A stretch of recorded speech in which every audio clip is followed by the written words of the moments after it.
I wasn't really a Survivor fan until my sister talked me into putting in a video. So there's submit a 1-minute video, tell them why you would make a good contestant on Survivor, and here I am 6 months later in Nicaragua, and I'm, believe it or not, America's choice. Hey everybody, welcome back to the Tribe of Nerds. Shane and I are here for another Survivor What If interview. We're here with Jimmy T from Survivor Season 21 Nicaragua. Jimmy, welcome to the Tribe of Nerds.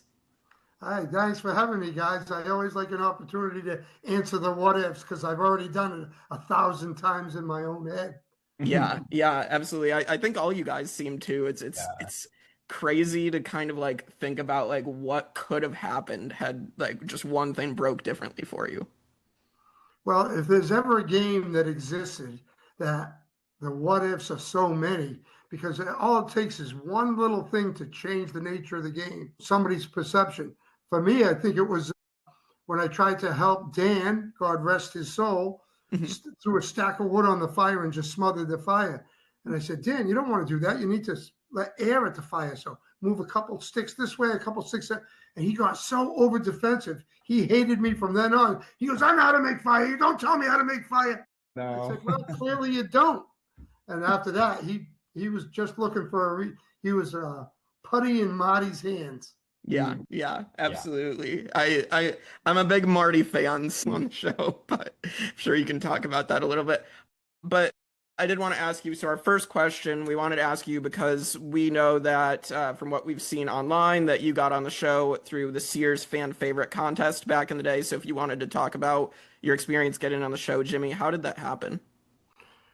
Well, so originally I wasn't a fan of the show. I probably should have been. Maybe I could have done better, but my sister was a huge fan. So she told me, you hear about the show, you should go on. And there was a long 30-page application, and you got to make a 3-minute video. That's how most people apply. And I'm like, oh, yeah, well, I'm not doing that. I don't have the time or the physical ability. I'm kind of a caveman. So I didn't do that. And then a couple of years later, she said, hey, now even you can get on. It's just a 1-minute video. You can do it at your kitchen table with your daughter's phone. And I did, and I got on. That's amazing. Yeah, that's so crazy. Out of all those thousands of applications they got, submit a 1-minute video why you should be a good Survivor castaway. Yeah, I kind of thought about the 3 questions that they would want answers to, and I just thought about the answers to those, and I just did that 1-minute video. And I think CBS must have really liked me because when they selected the 10 finalists, the page for you to look at the 10 finalists, you had to click a button and you came to my video first. Wow. But then you had to sit through them sequentially to things. So I think CBS kind of wanted me. I did a pretty good submission video. Yeah, that's amazing. You might have to send us your submission video because I actually want to see it now. Yeah, I wish I could just send it to you, but I remember I wanted to check all the boxes. I said, see if I can come. I'll come pretty close. Why would a Gloucester fisherman make a good Survivor candidate? Well, after spending weeks at a time at sea, a 39 vacation on shore sounds pretty good to me. Wow. Yeah. I said, I know I'm not pretty, but after a couple of weeks, the American housewife's going to say, there's something about that guy. And I know I sound stupid with my West End dialect, but I blew the Mensa test out of the water. So that was kind of the basics of me just trying to check all the boxes. And of course, it was a total lie. I never took a Mensa test. But... That's amazing. So, Jimmy, you get out there, and the twist is young versus old, and you also get out there and you see Jimmy Johnson. So, how did that affect your game, seeing Jimmy Johnson out there and having to deal with his leadership? Like, what went into that in the game? Yeah, so the fun part was when you first go on location, you're there for, I don't know if it's 4 or 6 days. It's at least 3 days where you're going through all what you can do and what you can do and all the interviews. And of course, you still can't talk to the other castaways, but you can see them. Mm-hmm. So me being a former Patriot season ticket holder, of course, I recognized Jimmy Johnson right away. And I'm like, I looked at Tyrone. I go, that guy's got to be a linebacker.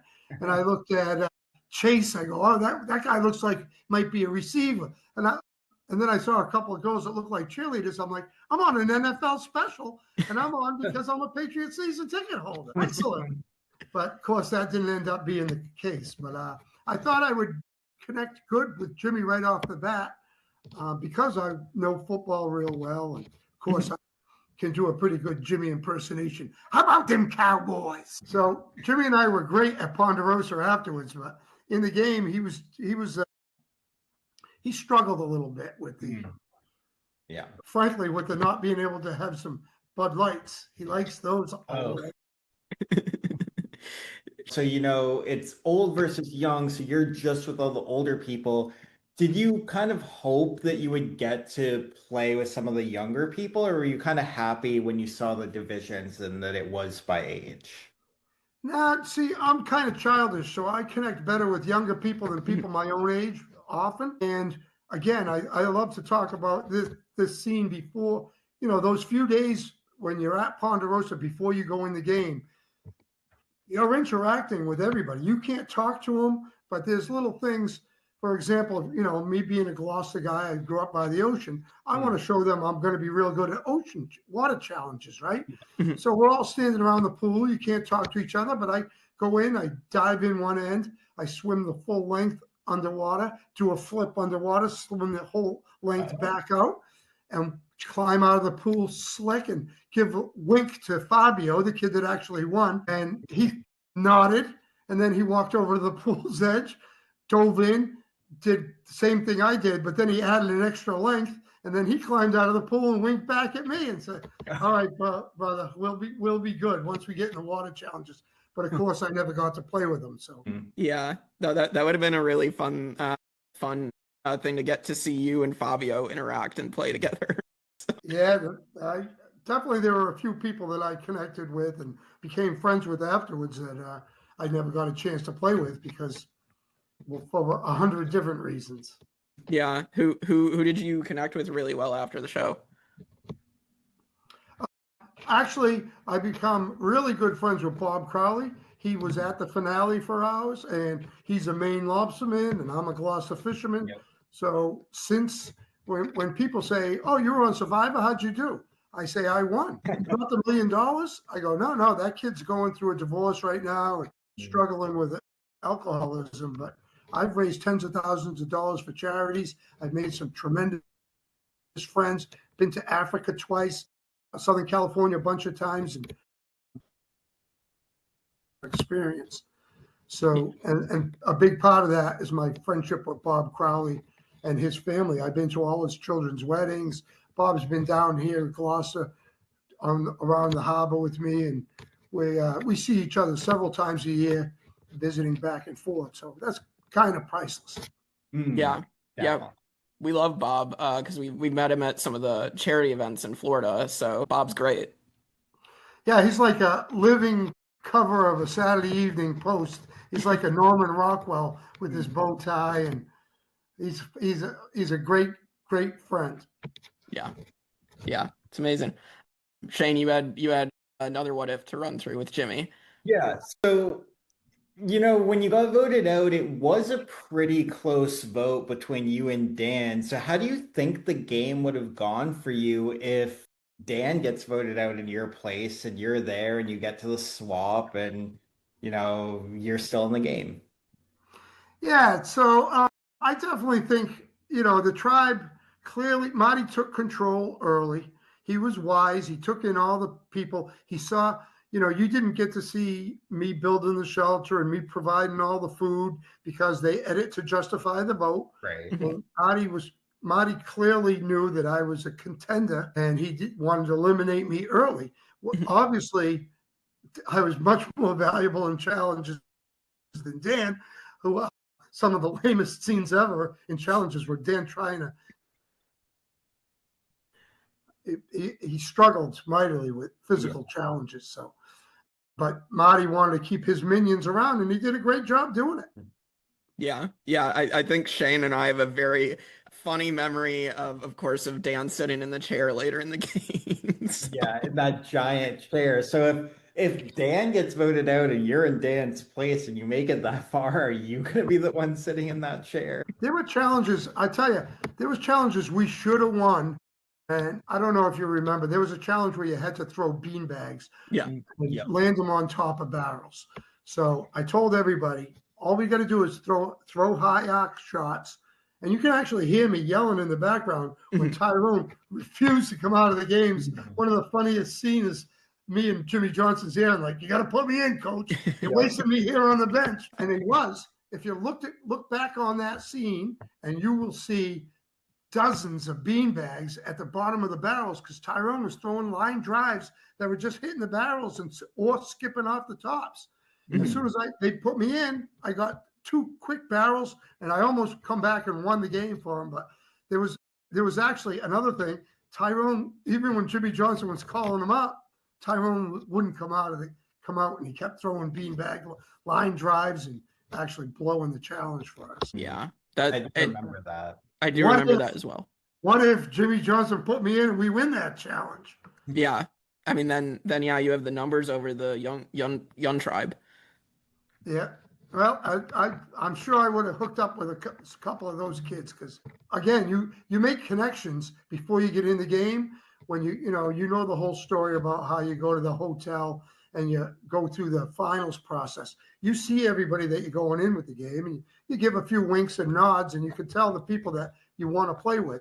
And there were several of those younger people that I would have done well with. Yeah. So if Dan goes, let's just say you're on the swap tribe with Holly and even Tyrone, and then you get Benry, Chase Rice, Alina, and Ayanka coming over. I mean, how does that go for you? Yeah, I mean, that's a big what if. You can speculate 100 different ways. But it's funny, Alina, my family saw my niece was having a baby and she loved the name. So I got a niece that's actually named Alina just because she loved the name of the show. Small connections. But again, I think I was just on the verge. I don't know. You hear, if you talk to a lot of survivors, you get used to the stresses of the game after several days. I think I was just getting to that point. I went in and hit the ground running and exhausted myself the first week by doing everything I could all day long, which I totally should have just chilled. So I would have had much more value. I'm actually a fun person when I'm not, threatening. A scene you never got to see was when I got real angry at Marty one time because I was trying to talk to him and he wasn't looking straight at me. And I went off on him with a lot of vulgarities and very loud. And I can be a pretty scary person. And I saw the whole tribe cringe back. And of course, I was voted off next. So I gave them plenty of good reason to vote me off. I kind of had a little snap moment one night when I didn't get some sleep. Right. That's hilarious. Yeah, I would have been curious how you would have played with Chase Rice. I mean, obviously he's had a lot of success in the world as well. So you would have hypothetically you could have ended up on a tribe with him as well. Absolutely. I was definitely and still am in this coming Saturday. I'm competing in this race called the Blackburn Challenge. It's 22 miles rowing, and I'm in a traditional Grand Banks fishing dory. It's a 700-pound boat. And I'm at 64 years old. I'm still one of the strongest competitors in the game because I spend so much time doing that. So physically, I definitely would have been an asset to any crew that I was on. And clearly, there were several people on the Espada tribe that weren't. Not to pick on Dan, but I mean, Holly is a sweet, sweet person, but she's not physically strong and powerful. And I would have been an asset in the physical challenges. Absolutely. Absolutely. I was just going to ask, if you were on the jury and we have our same final three of Sash, Chase, and Fabio, who do you think you'd be inclined to vote for to win? Oh, I definitely would have voted for Fabio. Like I said, we bonded before we even went in the game, and we're both water guys, and we're both athletic and fun. I would have hands down gave it to him. He didn't make any enemies. He was just out there having fun. And you know what? I can tell you, you want to talk about the $1 million experience. Everybody has a different takeaway from their survivor experience. And mine taught me, I mean, I was, an old man by the time I was out there, but it wasn't until then I learned that you don't win by coming in first. You win by enjoying playing the game. And that's why Bob Crowley won his season. He was out there having fun. That's why Fabio won. Go out and have fun, and you're fun to be around, and you're not a threat to anybody. So I've since changed quite a bit, and I just recently reapplied. I went to one of the casting calls they had at Mohegan Sun Casino here, and that was one of the things I told them is, I know they're not looking to bring back players, but I'm not the same player. I'm totally different, and I have Survivor to thank for that, because I've learned to just enjoy life and let it happen. What happens, happens. Yeah. Survivor's a beautiful experience, I'm sure. So I love that for you, Jimmy. Well, thank you so much for coming on. This has been great to hear your insight from your season and talk to you about everything you've been doing since. Yeah, well, I'm still going on adventures. I got this boat, the Heart of Gloucester. If you look at my Facebook page, you'll see I done something that nobody's done before. I rode from Gloucester to Nova Scotia. It was over 500 miles. So I'm still out there doing real life Survivor stuff. Yeah. And nobody can vote me off. Yeah, exactly. That's the best way. Yeah, it's the way to do it. So I thank you guys for having me on. There's a lot of what ifs.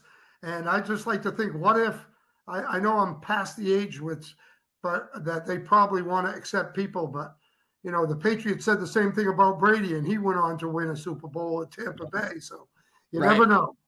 Exactly. Well, thanks so much again, Jimmy. And we will see you all next time for more What Ifs on the Tribe of Nerds.